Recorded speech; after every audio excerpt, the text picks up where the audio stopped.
su-aasha afraad waa su-aal qoraalkeedu dheer yahay wuxuu leeyahy saailka soo qoray waxaan joogaa waddanka jarmalka dalkan buu ihi marka qofku sharciga qaadanayo sharciga dhalashada wuxuu ku qasban yahay inuu saxeexo waraaqo ay ku qoran tahay inuusan ahayn muslin mayal adag, inuusan aaminsanayn in diinta islaamka oo keliya sax tahay, inuusan aaminsanayn in kiristaanka iyo yuhuuddu gaalo yihiin, inuusan aaminsanayn in dastuurka waddanku ama inuu aaminsan yahay in dastuurka waddanku ka sarreeyo shareecada islaamka.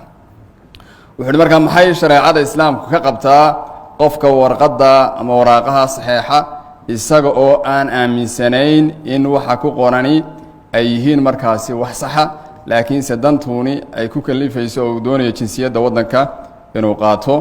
su-aashan u dambeysay waa iska gaalnimo markaynu soo ururino nin baa baasaboor ku qaadanaya waan gaaloobay in weeye natiijadeeda waxaa badana la akhriyey. markaa shayga gaalnimada la yidhaahdo haddaad maslaxad ku doonayso iyo hadday dhabkaa tahay iyo hadday dheeldheelkaa tahay intaba waa loo gaaloobaa. kii yidhi waan kaftamaya munaafiq ahaa ayaa ilaahay u jawaabo wuxuu uhi qul abillaahi wa aayaatihi warasuulihi kuntum tastahzi'uun laa tactadiruu qad kafartum bacda iimaanikum.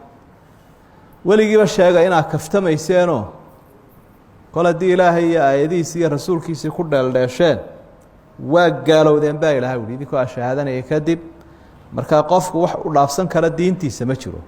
mar quraa sharcigu saamaxayo waa marka la qasbee xabad laysla dul taago ee la yidhaha qasab ku gaalow, taasina iimaankii qalbigu ku haystaa wixii ficil iyo qowl uu sameeyo loo qaban maayo.